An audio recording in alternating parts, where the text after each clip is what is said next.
like to call to order the Columbus Plan Commission for Thursday, November 9th, 2023. It is 6:30 p.m. Roll call. Finkler, Here. Hajewski, Here. Myers, Myers? yeah, Here. Monday, Present. Albright, I did not hear from, and Traxler and Anfinson are both excused. But we do have a quorum. All right, meeting was noticed. Yes. And I will look for a motion to approve the agenda. I'll move to approve the agenda. I'll second. Any discussion?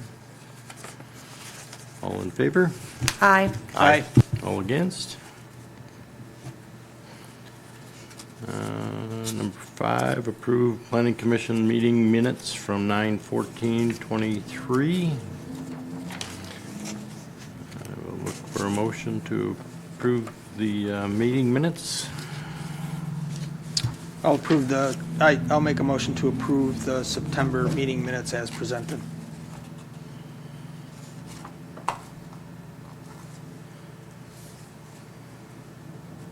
Second. We have a first and a second. Any discussion? I do have one thing, the 6 p.m. Did we start early?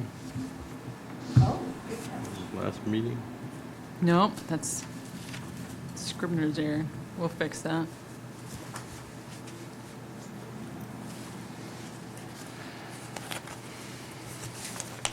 We approved the meeting minutes. All in favor? Aye. Aye. Aye. All against?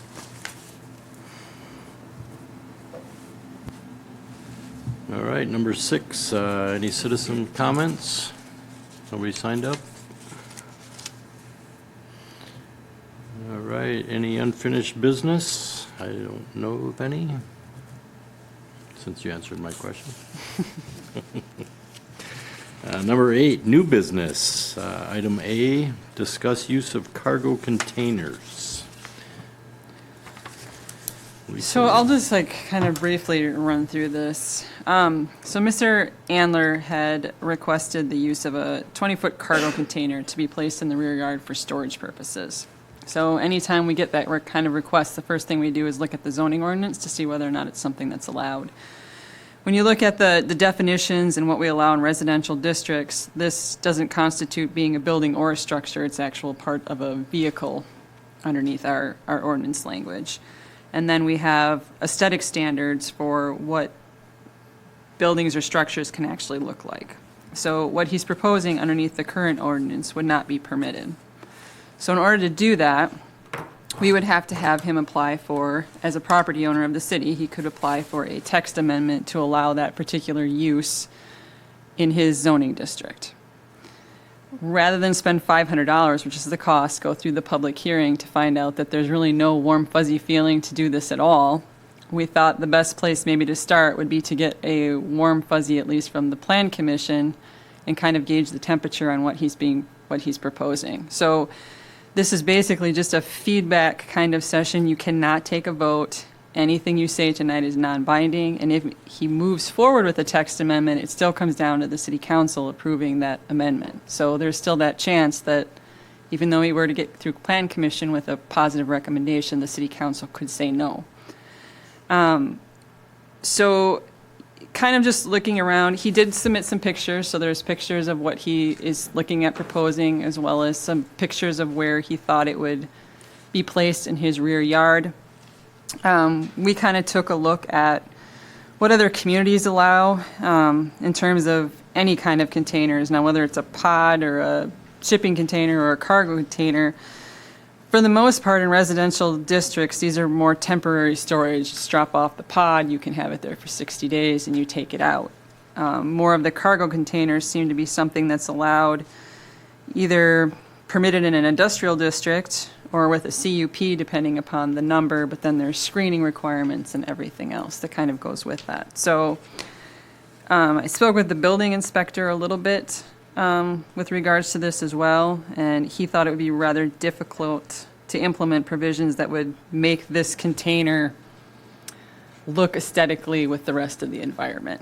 Right? There's obviously concerns. I think we've all seen the shipping containers that have been changed into houses and things, but that takes a lot of work and a very detailed ordinance to make sure that those design requirements are actually met. So I think what he's looking for tonight is just a discussion or a dialogue with the Plan Commission and some feedback on what you guys think, I guess, on this particular type of use. So did you have anything you wanted to say? You gotta. I should know how this works. It's even on. Thank you.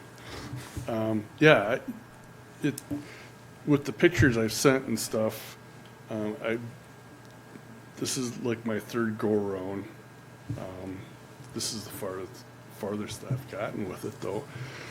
So, yeah, I'm looking to put a 20-foot shipping container right behind my garage.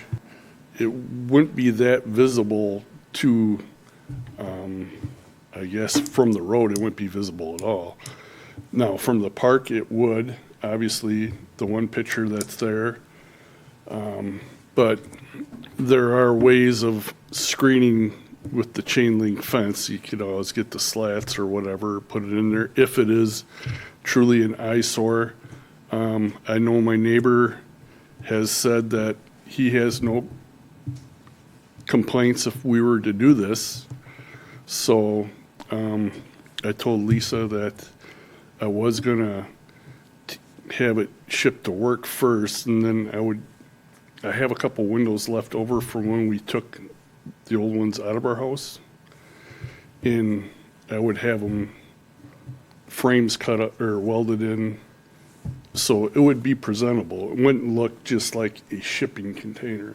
And of course, I wouldn't, have a Yao Ming or anything like that. We would actually paint it to match the siding of the garage. So we're not trying to make it look like an eyesore. It's just that it's a very cost-effective way to get additional storage. Some of those other not containers, but the buildings or whatever that they sell out by crafts and stuff like that wouldn't work for what we want to do with it, just because our equipment would probably fall through the floor. So we want it to last, we want it to look good, and I guess I'm just asking for a little bit of help. So if there's anything else you'd like to ask of me, although you probably can't, can you? So looks like there's no foundation there at all. And put it on a foundation. Well, Mike, doesn't look like there's a foundation there. Was the plan No. to put a foundation? I would actually look at putting 4 pillars down, 4 feet deep, so at least it would be stable. I know when Lisa's prior constituent was here, he asked if we would just add on to our garage. I told him for concrete alone, that'd be $10,000.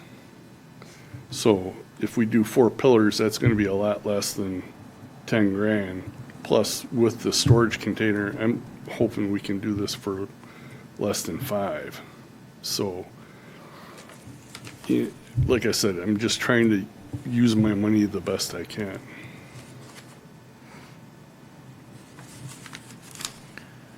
I think the main thing, right, is aesthetics. Yeah, and it doesn't necessarily fit within building code.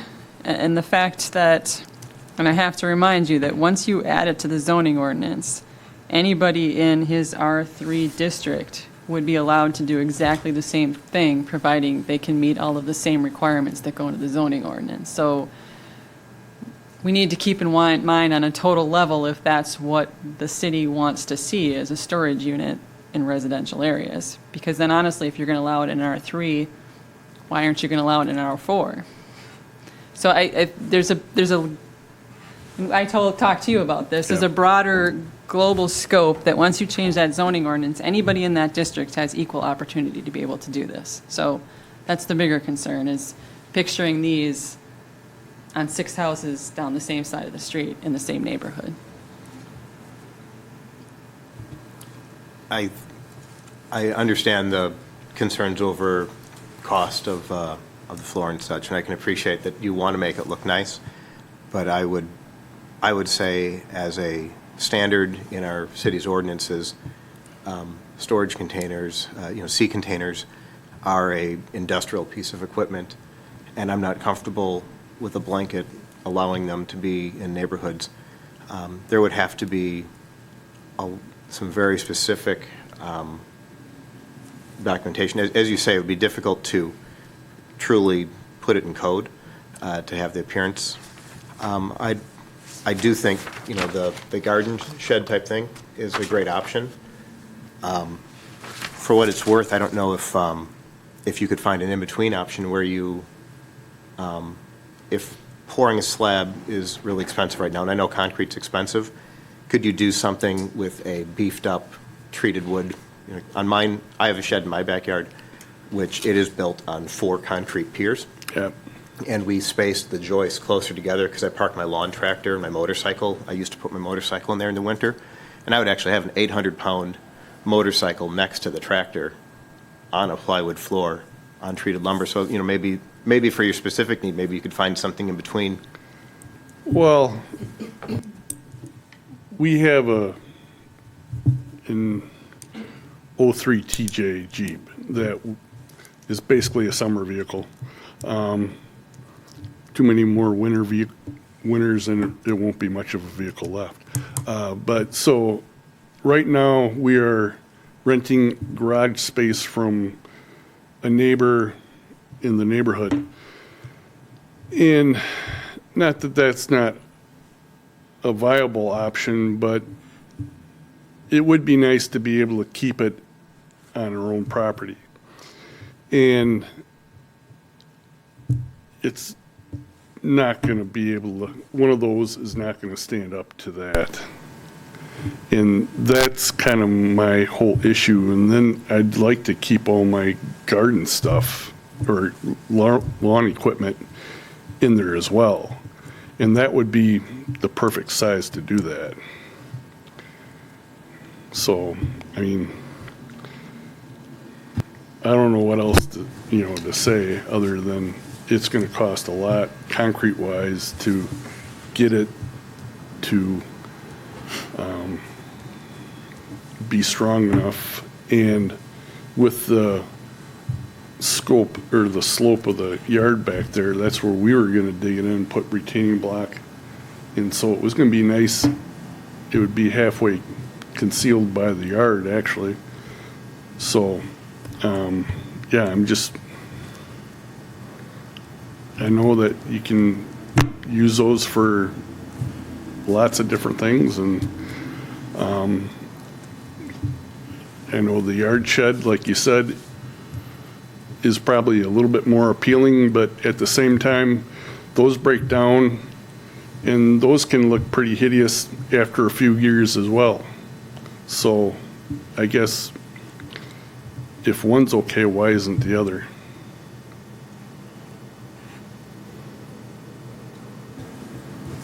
So, yeah, I had a lot of drive time today, so I had time to think about this topic. Okay. And so when we deal with things like this, a good way to do it is sort of think of other examples or examples in the opposite, right? Okay. Is it plausible that I could buy some shed that my neighbor finds just ugly and put it up, sorry, Mike, and put it up and and nobody would say boo about it because it was a prefab structure Yeah. that I think is fine and everybody else hates. Sure, probably. I do think the aesthetic question is an important one here. I know there's sort of the whole other question, Lisa, that this is a vehicle, right? So, like, we'd have to address that whole thing in the ordinance, too. Now, our ordinance does not have aesthetic standards. It speaks to aesthetic quality, but doesn't have a standard to live up to. If there were a standard to live up to, that might be a different way of going about it, right? It's got a color match, it's got to, have a roof, it's got to, whatever. I'm just throwing things out there. And again, that would have to apply to everything. I would have to buy a prefab shed that would meet all those requirements. So again, like Lisa said, this is something that's got to be broadly applied. And one of the things I wrote down here was unintended consequences. We talk about unintended consequences when we explore new territory, and we have to think about those.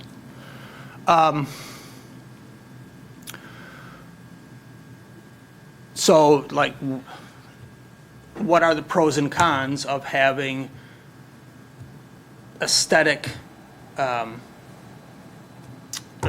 standards for outbuildings, for accessory buildings? Right? The pros and cons are you spell them all out, and then there's things that don't quite fit into there that are prefabbed or common, and you end up inadvertently excluding some things which really before you meant to include. You end up having something that's more exclusive than you had to start with, and that can be an issue. That also tends to put a burden on city staff. They're always sort of, instead of just looking at the building and making sure it meets setbacks, et cetera, they're looking at a lot more qualitative things. It's like this architectural review every time somebody wants to build a shed. So that can be an issue. I was going to ask a couple of specific things. Okay, I'm working off the premise that there's some way to think of this as an accessory structure, so I know we haven't addressed the vehicle thing. Putting it right behind your garage, there's separation requirements from principal structures, separation requirements from lot lines and things like that, which I'm sure you knew, but you had mentioned like putting it like immediately behind your garage. Yeah. Right. So positionally, it's got to go somewhere. You said, well, it's tucked back there, nobody else can see it. Well, if you need to separate it from the garage, well, then it might be more visible. People might be able to see it.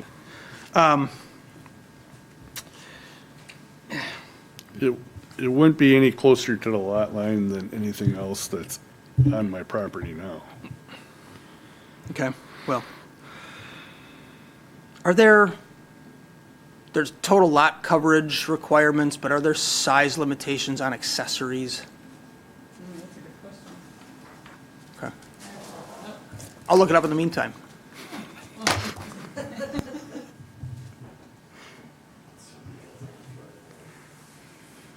It was a long drive. Some and some, yeah.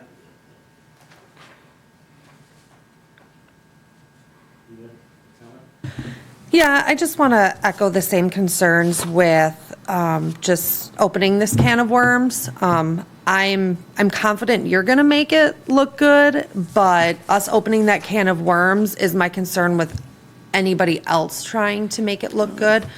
And I know I have a corner lot, and I know I could myself put a shipping container somewhere on my lot, and it would not be pretty. But if you were able to, I should be able to. So I just try to think of it that way and not think of it like, we're not criticizing you and your plans and what you want to do because, we know that you're doing something good with it. The concern is not everybody may be making it aesthetically pleasing. I understand that. I mean, there's one right outside of town that does have the shipping company logo still on it, and it's been there for years. I mean, how do I want to say? We have two stacked in the park, as a press box and equipment shed. Just kind of curious as to if it's okay for the city to do it, why isn't it okay for, Different zoning, different use. it's I not did- really a different use, but it might be different zoning. I did have somebody actually reach out to me on this, and they did reference, and now I cannot remember the city for the life of me. They did reference a place that this was allowed, and the person put their shipping container right in their front yard, and after it was done, it was done. Like, it was there, and it was in the front yard, and I think that's a lot of concerns. I mean, we sat, and just to speak from, a council meeting a while back, council sat and had a debate over whether or not they wanted bulk pickups every single month because they didn't want trash sitting out at the curbs. I can only imagine, like, if you spend your money to proceed forward, how the conversation is going to go on council. So I just warn you that if that was a concern, you might have an uphill battle there too.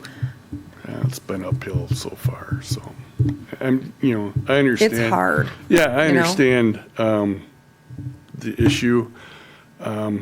Me personally, I wouldn't want it in my front yard either. I mean,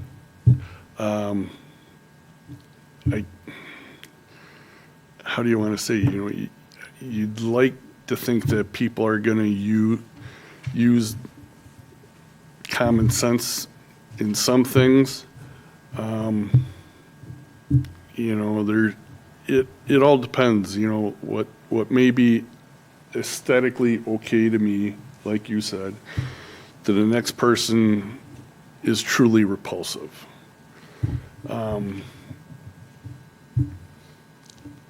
But I guess I'd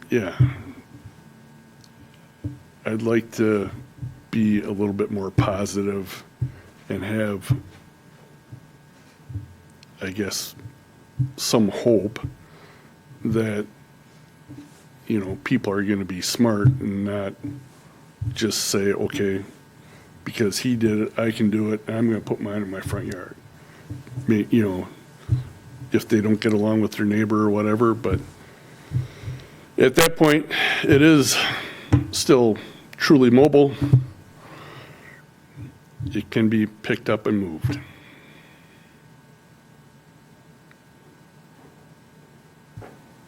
So let's talk about vehicles in the yard.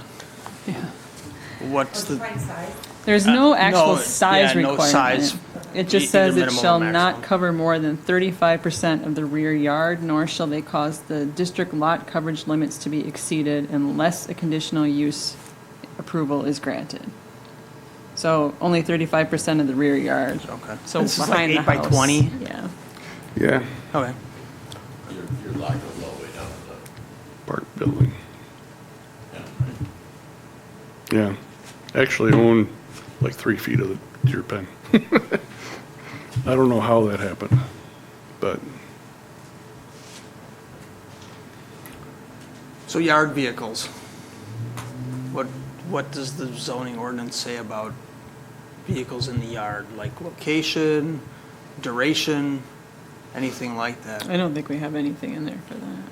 only thing I'm aware of, we did some stuff for some B&Bs and it had to do with, had to be on the driveway, the concrete or the side of your gravel, or you had to be on your, I guess, upgraded driveway.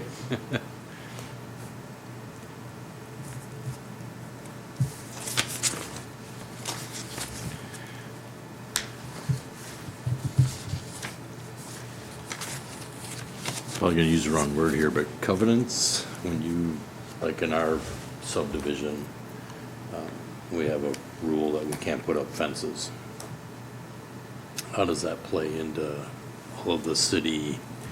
I suppose it has to apply to whatever the city has, right?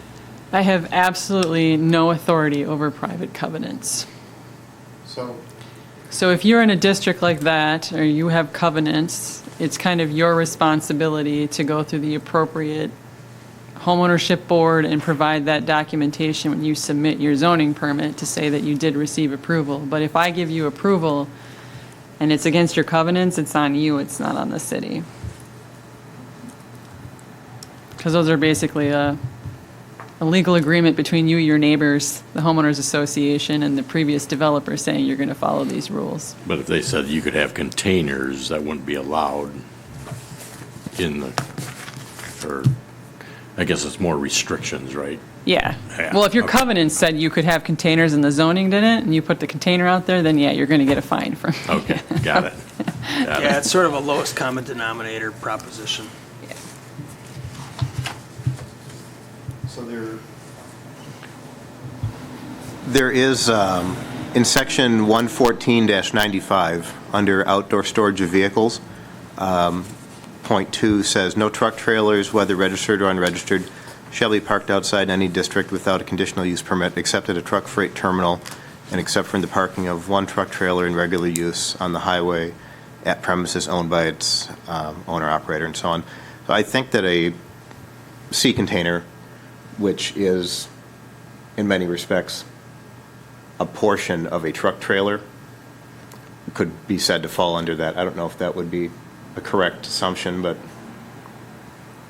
I think that it would be covered there as far as prohibited as a vehicle. That interpretation seems to jive with what you wrote in your report, Yeah. Lisa, that we'd consider this a vehicle, even though it's not got its own wheels, but it's meant to be loaded and unloaded onto something. I mean, I know you could argue that, well, you could make it into something permanent, but if I got an old school bus and painted it blue with flowers and took the wheels off and put it in my backyard, that's the same thing. I don't, you would have. I'm not going to, Mike, I'm not Yeah, going to. No, that's,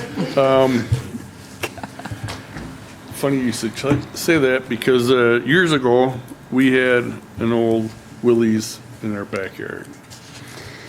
And we had to remove it because it was basically decaying into the ground at that point. And we didn't get to put a flower bed in the back of it, as we were told if you would have done that beforehand, you could call it yard art. And I'm like, are you serious?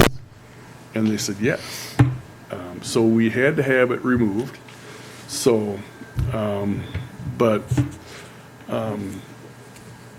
you know, just down, I was looking at it just down the road from Ale's business there. I do believe it's Kelly Crombie's, or the Fandemonium. There's a car that sits out there with 4 flat tires. It's been there for 2 years, hasn't moved, you know, but obviously that's 2 different things. But, you know, but that's allowed because it's on a driveway. And so, you know, like I said, I'm just trying to make good use of my money. I know it's going to be potentially a Pandora's box for you guys, but I mean, like I said, hopefully people will use common sense and good taste in what they want to do with their property. The Pandora box, that obviously is our concern, right? Yeah. Pandora's box is one of the big concerns of ours, right?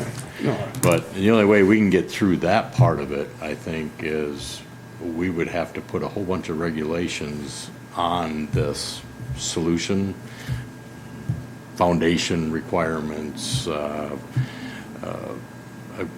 project plan of what you're going to do with it, and hold you accountable to whatever that plan was.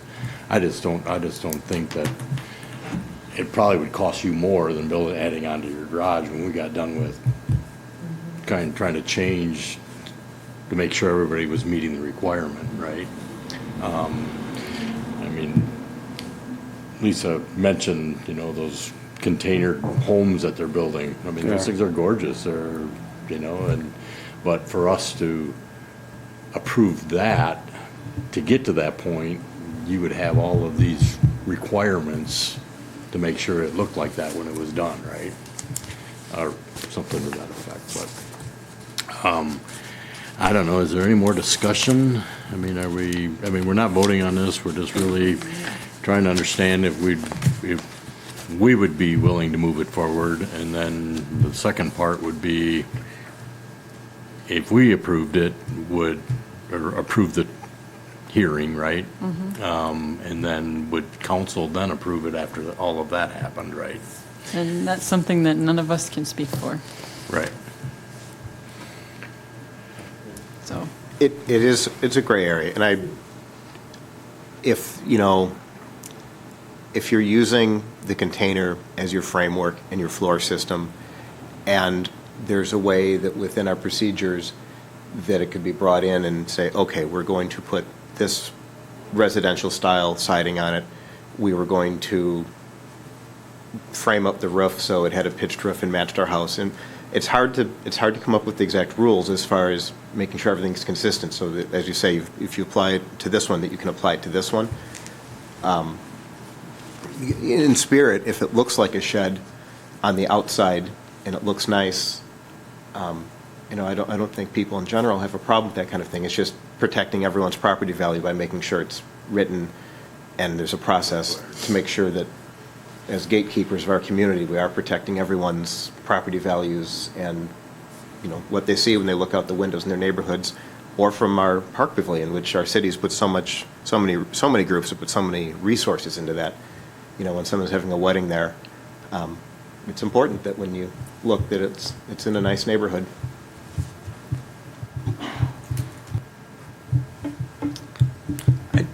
I did think of that yard art bit too while I was driving, right? Because sometimes you drive through towns and there's something kind of unique and you're like, oh, that's neat. And, well, it's not in your town, so, maybe you don't have to worry about what the rules are.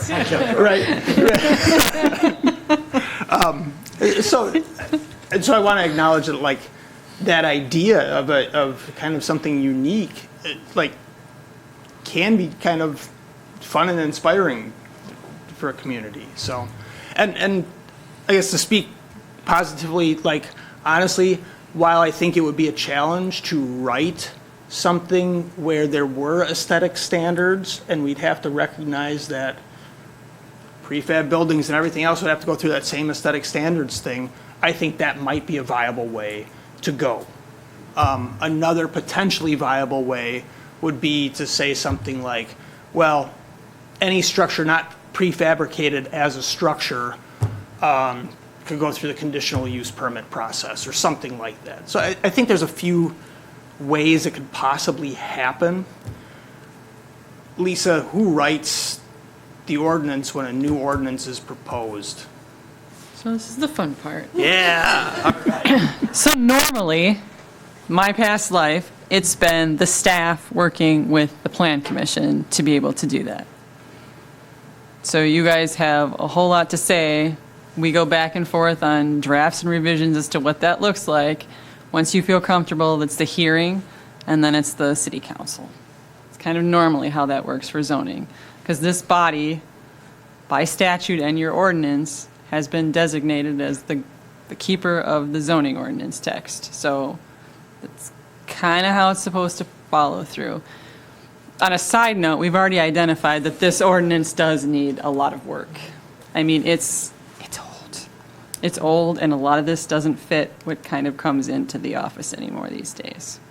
So it's something that needs to be tackled. It's just going to take a lot of time. So if we have to write it, I don't have any ideas. Well, you wouldn't Take have to back write it. everything I I'd said. have to No, just research kidding. it, write it, and bring it back. I'm kidding. And then you can rip it apart. So, So the ordinance that you just spoke of, what ordinance is that, the building? this is the zoning ordinance. And then your zoning ordinance is kind of piecemealed into some other sections too, because there's a planning and zoning chapter with just site plan that's completely separate, and I don't understand why. But it would be nice if we could fold all of these together.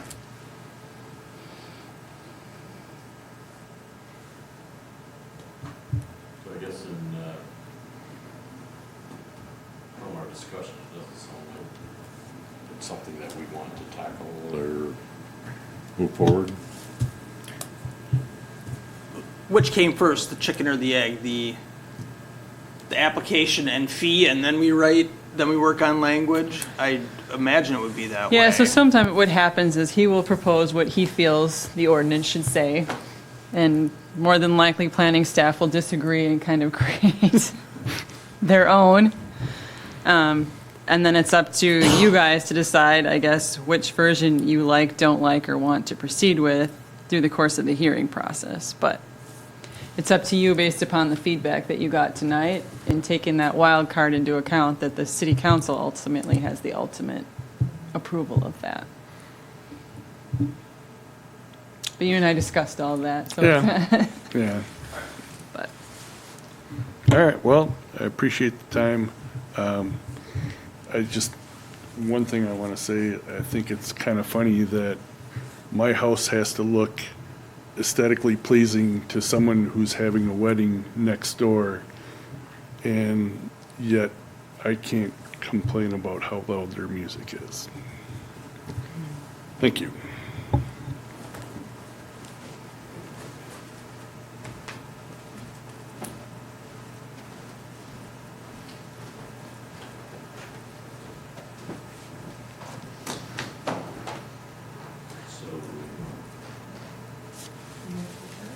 We don't have to close that at all, just, he can fill out a permit and a request? All right. Very good. I will look for a motion to adjourn. So moved. Second. First and a second, all in favor? Aye. Aye. We gone.